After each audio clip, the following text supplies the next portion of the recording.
अस्सलामुअलैकुम वरहमतुल्लाहि वबरकातुहू। कक्षा 8। मैं आशा करती हूँ कि आप सब स्वस्थ होंगे और अध्ययन कर रहे होंगे। जितना भी कुछ मैंने आपको अब तक पढ़ाया है वो सब पढ़ते चलिए और हर एक चीज़ का अभ्यास करते चलिए, कठिन शब्दों का अभ्यास और जो कुछ भी आप अभ्यास कार्य करते हैं उसका अभ्यास, हर एक किसी भी चीज़ को छोड़िएगा नहीं, हर एक चीज़ करते चलिए, पढ़ते चलिए, ठीक है।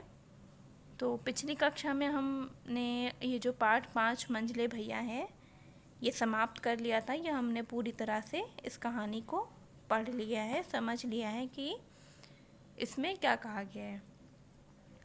तो क्योंकि हम ये पाठ पूरा कर चुके हैं तो अब हम इसका अभ्यास कार्य करेंगे और उसके बाद फिर इसके प्रश्न उत्तर, कठिन शब्द आदि करेंगे।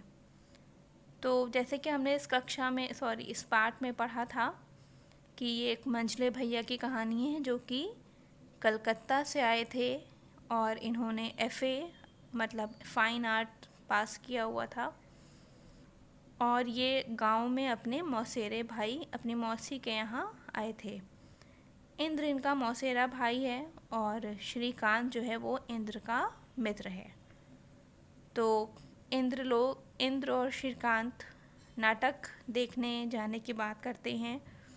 तो मंझले भैया भी तैयार हो जाते हैं वहाँ जाने के लिए और इनकी इच्छा भी ये होती है कि वे रेल से नहीं बल्कि नाव से जाएंगे।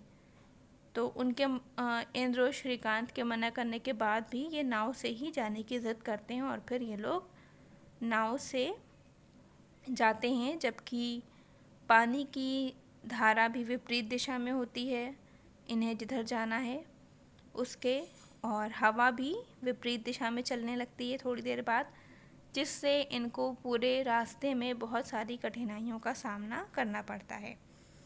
तो एक तो वो कठिनाइयाँ जो रास्ते में थीं, उसके साथ ये जो मंझले भैया हैं इनके कुछ नाज नखरे थोड़े ज़्यादा थे और इनको भूख भी लगने लगी और इन्हें खाना भी चाहिए था, इन्हें समय पर पहुंचना भी था, जिस कारण ये और वो दोनों, इंद्र और श्रीकांत तीनों ही बहुत अधिक कठिनाइयाँ झेलते हैं। तो जब ये बहुत भूखे हो जाते हैं तो इंद्र और श्रीकांत जाते हैं इनके लिए भोजन की व्यवस्था करने। जब वे दोनों चले जाते हैं तो ये अकेले रह जाते हैं और इन्हें कुत्ते घेर लेते हैं, जिस कारण ये जाकर पानी के अंदर, उस ठंडे मौसम में पानी के अंदर खड़े हो जाते हैं कुत्तों से बचने के लिए। और फिर अंत में इंद्र और श्रीकांत इनको किसी तरह बचाते हैं और बचाकर बाहर लाते हैं। इनके कपड़ों को, भीगे कपड़ों को उतारते हैं, इनको दूसरी चादर ओढ़ने के लिए देते हैं।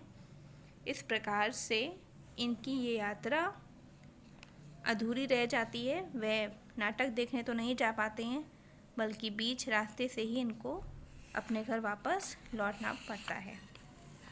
तो ये कहानी थी जो हमने पढ़ी थी, मंझले भैया का व्यवहार, जिसमें दिखाया गया था कि उनका व्यवहार दूसरों के प्रति थोड़ा अजीब था। वो ख़ुद को सबसे अच्छा समझते थे और अब किसी और को वो बिल्कुल भी अच्छा नहीं समझते थे। तो चलिए हम इसके मौखिक प्रश्न देख लेंगे।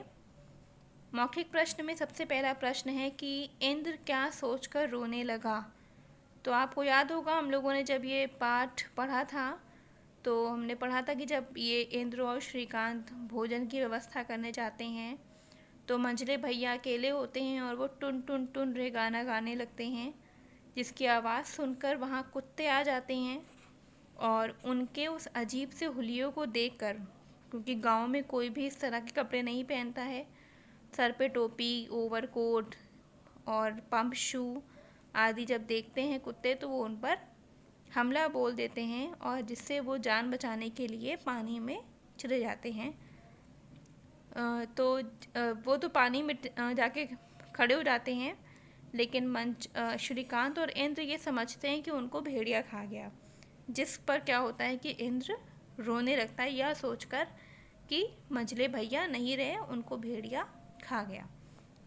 तो इस प्रश्न का उत्तर यही होगा कि इंद्र क्या सोचकर रोने लगा। इंद्र यह सोचकर रोने लगा कि मंझले भैया को भेड़िया खा गया। ठीक है, इंद्र क्या सोचकर रोने लगा। इंद्र यह सोचकर रोने लगा कि मंझले भैया को भेड़िया खा गया। या फिर हम ये भी लिख सकते हैं कि इंद्र यह सोचकर रोने लगा कि मंझले भैया अब नहीं रहे। फिर है अगला प्रश्न, मंझले भैया की दुर्गति का वर्णन अपने शब्दों में कीजिए। दुर्गति का अर्थ जानते हैं आप? दुर्गति मतलब बुरी हालत, जो उनकी दुर्गत हो गई थी पानी में डूबने की वजह से, जब कुत्तों ने उन्हें घेर लिया था आकर, तो उसका वर्णन आपको अपने शब्दों में करना है। तो ये इस प्रश्न का उत्तर आप खुद लिखेंगे, मैं आपको बता रही हूँ, एक बार आप समझ लें कि आप इस उत्तर में क्या लिखेंगे। लिखना आपको खुद ही है कि मंझले भैया की दुर्गति का वर्णन अपने शब्दों में कीजिए। तो मंझले भैया के साथ क्या हुआ था, वो पानी में डूबे। एक तो ठंडा मौसम, पानी ठंडा, कहाँ तो वो पानी को छू भी नहीं रहे थे और अब कहाँ पानी में डूबे खड़े हुए थे गले तक। तो पानी में डूब गए वो। उनके जो इतने कीमती पंप शू थे, जो उनका ऊपर सर से पाँव तक ओवरकोट था, जो उनका टोपा और जो उनका मफलर था, वो सब भीग कर फूल गया था। सब मतलब कहने का ये है कि उनके सारे कपड़े क्या हो गए थे, ख़राब हो गए थे। और अंत में ये हुआ कि वो सारे कपड़े उतार कर किनारे रख दिए गए मिट्टी पर, ताकि वो सूख जाएं, और उनको एक चादर दी गई जिससे वो अपने आप को बचा सकें। तो आप मंझले भैया की दुर्गति का वर्णन अपने शब्दों में कीजिए। तो आप इस प्रकार लिख सकते हैं कि मंझले भैया के पानी में आधे डूबने के कारण उनके वस्त्र और पंप शू, वस्त्र में ओवरकोट, पंप शू, मफलर इत्यादि जो उनके बड़े ही कीमती कपड़े थे, वो फूल कर ख़राब हो गए थे। और मंझले भैया सर्दी से थर थर काँपते हुए भूख के कारण बहुत अधिक परेशान हो गए थे। ठीक है, ये तो मैंने आपको बताया है, आप खुद समझ कर इसको लिखेंगे। ये तो मैंने आपको हिंट्स दिए हैं कि आप किस तरह से लिख सकते हैं, पर इसको आपको खुद ही लिखना है कि मंझले भैया की दुर्गति का वर्णन मतलब उनकी बुरी हालत का वर्णन कीजिए। फिर अगला प्रश्न है, क्या आपको नाटक देखने का शौक़ है? संक्षेप में लिखिए। नाटक तो आप जानते ही हैं, आप लोग ड्रामा जिसे कहते हैं। तो अगर आपको नाटक देखने का शौक़ है, होगा ही, देखते ही होंगे आप सब, तो इस प्रश्न का उत्तर भी आप खुद लिखेंगे। क्या आपको नाटक देखने का शौक़ है? संक्षेप में लिखिए। अगर आपको शौक़ है और नहीं है तो नहीं है, तो क्यों नहीं है ये भी लिखिएगा। और अगर है तो आप लिखेंगे हाँ है, और फिर ये लिखेंगे कि क्यों है, और आपको नाटक में देखने में कैसा लगता है, किस प्रकार का आनंद आता है जो आप नाटक को देखते हैं। क्योंकि ये मौखिक प्रश्न है, ये हम 1 या 2 लाइन में लिखते हैं, या 3 लाइन, इससे ज़्यादा नहीं होती हैं। तो आपका उत्तर बहुत बड़ा नहीं होना चाहिए, 2 से 2.5 पंक्ति या 3 पंक्ति में पूरा हो जाए। फिर श्रीकांत के सामने इंद्र क्यों शर्मिंदा हो रहा था, हमने देखा था पाठ में। जब मंझले भैया श्रीकांत को बार बार कुछ ना कुछ कह रहे थे, तो इंद्र को नहीं अच्छा लग रहा था। और फिर जब वो दोनों भोजन लेने जाने लगे, तो इंद्र श्रीकांत से मंझले भैया के बारे में कहकर कि अरे ये तो उनका व्यवहार है, वो बाहर से आए हैं, आदि बातें कहकर श्रीकांत को समझा रहा था। तो एक तरह से देखा जाए तो वो क्या हो रहा था, शर्मिंदा हो रहा था मंझले भैया के व्यवहार से। तो यहाँ पर यही पूछा उन्होंने कि श्रीकांत के सामने इंद्र क्यों शर्मिंदा हो रहा था। तो श्रीकांत के सामने इंद्र, ये क्वेश्चन से लाइन प्रश्न से लेंगे कि श्रीकांत के सामने इंद्र मंझले भैया के व्यवहार के कारण शर्मिंदा हो रहा था। श्रीकांत के सामने इंद्र मंझले भैया के व्यवहार के कारण शर्मिंदा हो रहा था। ठीक है, समझ गए? इसको आप अपनी पुस्तक में ही कर लीजिएगा। आप हमेशा अपनी पुस्तक में करते हैं, तो इनको अपने पुस्तक में ही कर लीजिएगा। और ये जो दुर्गति और नाटक जो ख और ग प्रश्न हैं, ये आप अपने पास लिख के रखिएगा। मैं देखूंगी आपने किस तरह के उत्तर लिखे हैं इसके। चलिए अब हम आगे क्यों देख लेते हैं, आगे क्या है। आगे सबसे पहले देखिए शब्द अर्थ दिए हैं, एक बार इनको पढ़ लेते हैं। उछल पड़ना अर्थात प्रसन्न होना, यानी बहुत खुश हो जाना। जब आपको कोई चीज़, आपके मनपसंद चीज़ मिल जाए या किसी को भी उसके मनपसंद कोई चीज़ मिल जाए तो क्या होता है, खुश होकर उछल पड़ते हैं, अरे वाह मज़ा आ गया, है ना। तो वही उछल पड़ना मतलब प्रसन्न होना। हौसला पस्त होना, हिम्मत हारना, मतलब कभी कभी होता है ना, कोई चीज़ करते करते अगर वो चीज़ नहीं हो रही है तो क्या हो जाता है, बिल्कुल हम लोग बिल्कुल परेशान होकर बैठ जाते हैं कि अरे अब तो नहीं हो पा रहा है, अब कैसे करेंगे। तो उसी को कहते हैं हौसला पस्त होना। मतलब किसी काम को करते करते जब बहुत थक जाएं और तब भी ये लगे कि ये काम वैसा नहीं हो रहा है जैसा हम चाहते हैं, तो उस समय जो इंसान की स्थिति होती है उसे कहते हैं हौसला पस्त होना, यानी हिम्मत हारना। FA फाइन आर्ट्स, ये मैंने आपको बताया था।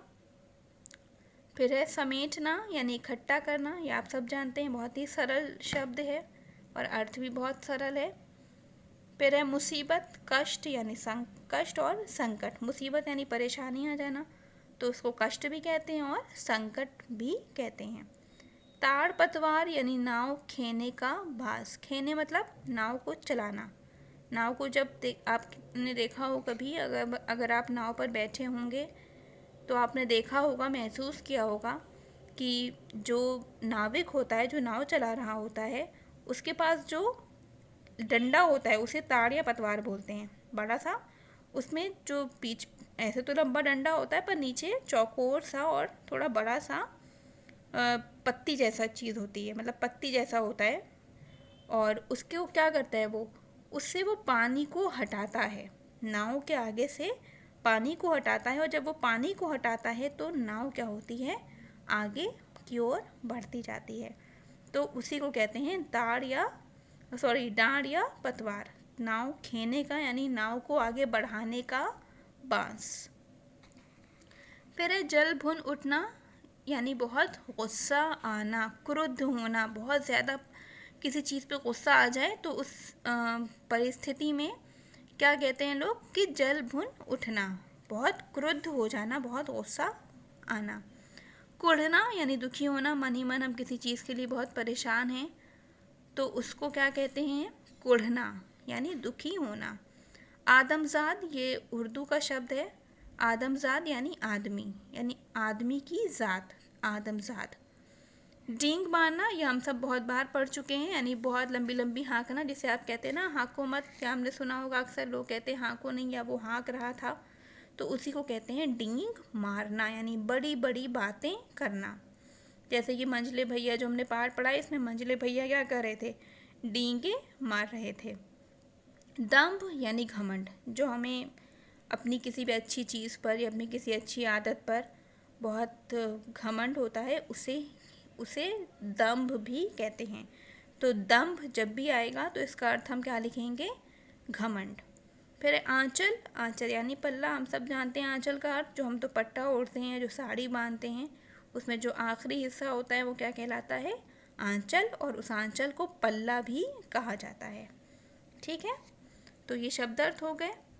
इसके बाद देखिए नीचे पाठ बोध लिखित प्रश्न हैं, ये तो हम लोग अपनी उत्तर पुस्तिका में करेंगे, तो ये मैं आपको उत्तर पुस्तिका में करके दूंगी, आप देख लीजिएगा और फिर वहीं से इसको लिख लीजिएगा अपने पास। अब आगे भी हम पुस्तक में देख लेते हैं क्या क्या दिया हुआ है, पहले आज हम वो कर लें, ये हम बाद में करेंगे। अब देखिए यह रिक्त स्थानों की पूर्ति कीजिए, तो ये हम जो पाठ होता है उसी में से होती हैं, ये पाठ की अधूरी पंक्तियाँ होती हैं जिन्हें हम पूरा करते हैं। तो क्या दिया हुआ है देखें यहाँ पर, सबसे पहले जाड़े की गंगा ज़्यादा चौड़ी ना थी, आधे घंटे में ही डोंगी उस पार जा पहुँची। ठीक है, तो पहले वाले में जो रिक्त स्थान है, रिक्त कहते हैं खाली को और स्थान कहते हैं जगह को, तो रिक्त स्थान में ज़्यादा और आधे आएगा। ठीक है, अगर आपके पास पुस्तक है तो इसको लिख लीजिएगा वहाँ। ठीक है, जाड़े की गंगा ज़्यादा चौड़ी ना थी, आधे घंटे में ही डोंगी उस पार जा पहुँची। सत्तू खाने वालों के इलाके का आदमी हारमोनियम बजाएगा। ठीक है, सत्तू क्या आएगा, सत्तू आएगा पहले और दूसरे वाले रिक्त स्थान में आएगा हारमोनियम। सत्तू खाने वालों के इलाके का आदमी हारमोनियम बजाएगा। ठीक है, पहले वाले में सत्तू और दूसरे वाले में हारमोनियम। फिर है, इस पर बाबू साहब को वहाँ अकेला रहना भी मंजूर ना था। तो गा में पहले वाले रिक्त स्थान में बाबू साहब आएगा और दूसरे वाले रिक्त स्थान में मंजूर आएगा। बाबू साहब, मंजूर, बाबू साहब और मंजूर। फिर आखिरी पंक्ति देख लेते हैं। मैं एक बांस के टुकड़े को हाथ में उठाकर उसके साथ चलने को तैयार हो गया। ठीक है, तो आखिरी पंक्ति के पहले वाले में क्या आएगा? बांस, और दूसरे वाले में आएगा तैयार। समझ गए? मैं दोबारा पढ़ रही हूँ। जाड़े की गंगा ज़्यादा चौड़ी ना थी, आधे घंटे में डोंगी उस पार जा पहुँची। सत्तू खाने वालों के इलाके का आदमी हारमोनियम बजाएगा। इस पर बाबू साहब को वहाँ अकेला रहना भी मंजूर ना था। मैं एक बांस के टुकड़े को हाथ में उठाकर उसके साथ चलने को तैयार हो गया। ठीक है, इसे अपनी पुस्तक में कर लीजिएगा। अब देखिए, ये जो गद्यांश होता है इसे हम करते हैं। तो गद्यांश देख लीजिए क्या है। गले भर पानी में खड़े हुए मंझले भैया हमें देखकर रो पड़े। मैं यहाँ हूँ। हम दोनों जी जान से दौड़े। कुत्ते हमें देखकर भाग गए। इंद्र ठंडे पानी में कूद पड़ा और मूर्छित से अपने दर्जीपाड़ा के मौसेरे भाई को पानी से बाहर खींच लाया। अब भी उनके पैर में वही कीमती पम्प शू, बदन पर ओवरकोट, हाथ में एक दस्ताना, गले में गुलू बंद और सिर पर टोपी थी, जो पानी में भीगने से फूल कर ढोल हो गई थी। ठीक है, तो अब हम इनसे संबंधित ही प्रश्न दिए हुए हैं नीचे, और इसके उत्तर हमें इसी गद्यांश में मिल जाएंगे। तो हम देख लेते हैं क्या प्रश्न है। मंझले भैया किसे देखकर रो पड़े और क्यों? तो मंझले भैया इंद्र और श्रीकांत को देखकर रो पड़े क्योंकि वह कठिनाई में थे। ठीक है, मंझले भैया इंद्र और श्रीकांत को देखकर रो पड़े क्योंकि वे कठिनाई में थे, या हम ये भी लिख सकते हैं क्योंकि उन्हें कुत्तों ने घेर रखा था। मंझले भैया इंद्र और श्रीकांत को देखकर इसलिए रो पड़े क्योंकि उन्हें कुत्तों ने घेर रखा था। ठीक है, मंझले भैया इंद्र और श्रीकांत को देखकर इसलिए रो पड़े क्योंकि उन्हें कुत्तों ने घेर रखा था। फिर अगला प्रश्न, मंझले भैया को पानी से बाहर किसने निकाला? तो मंझले भैया को पानी से बाहर इंद्र ने निकाला। किसने निकाला? इंद्र ने। मंझले भैया ने क्या क्या पहन रखा था? ये देखिए ऊपर साफ साफ लिखा हुआ है। मंझले भैया ने कीमती पम्प शू, बदन पर ओवरकोट, हाथ में एक दस्ताना, गले में गुलूबंद, सिर पर टोपी पहन रखा था। फिर आखिरी प्रश्न, मंझले भैया की आवाज़ सुनकर कौन उनकी ओर दौड़ा? तो मंझले भैया की आवाज़ सुनकर इंद्र और श्रीकांत उनकी ओर दौड़े। मंझले भैया की आवाज़ सुनकर इंद्र और श्रीकांत उनकी ओर दौड़े। चलिए अब इसके बाद शब्द बोध देख लेते हैं। निम्नलिखित शब्दों से पुल्लिंग और स्त्रीलिंग शब्द छांट कर लिखिए। अच्छा, तो देखिए कुछ शब्द दिए हुए हैं। इसमें आप पुल्लिंग, आपने लिंग पढ़ा होगा, लिंग यानी जेंडर। लिंग वे शब्द जिनके द्वारा हमें किसी वस्तु या व्यक्ति के स्त्रीलिंग या पुल्लिंग होने का बोध हो। वे शब्द जिनके द्वारा हमें किसी व्यक्ति वस्तु के स्त्रीलिंग या पुल्लिंग होने का बोध हो, लिंग कहलाते हैं। ठीक है, अब पुल्लिंग शब्द क्या होते हैं आपको बहुत ही अच्छे से पता होगा, अगर नहीं बताया तो मैं समझा रही हूँ, अच्छे से सुन लीजिए। देखिए स्त्रीलिंग शब्द वो होते हैं जिनमें स्त्री की आवाज़ आए। ठीक है, मतलब ई की आवाज़ आए, की आवाज़ आए। जैसे कि मैं आपको उदाहरण दूँ, जैसे कि मान लीजिए खिड़की।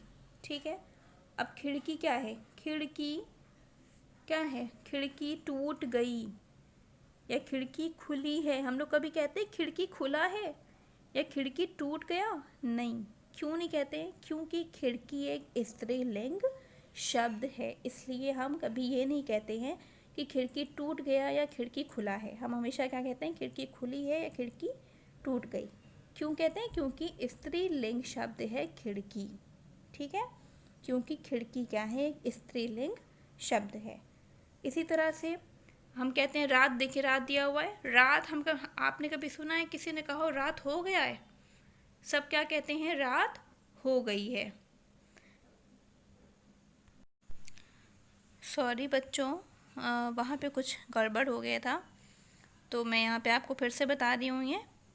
तो हम रात पर थे कि जैसे कि रात हम कहते हैं रात हो गई, तो रात कैसा शब्द है, स्त्रीलिंग शब्द है। इसी तरह से अगर हम कहें कि मुझे बहुत आनंद आया, मुझे चिड़ियाघर में बहुत आनंद आया, तो कैसा शब्द है ये, पुल्लिंग। हम कभी नहीं कहते कि हमें बहुत आनंद आई, हम हमेशा क्या कहते हैं, मुझे बहुत आनंद आया या मैंने बहुत आनंद किया। ठीक है, तो ये कैसा शब्द है, ये पुल्लिंग शब्द है।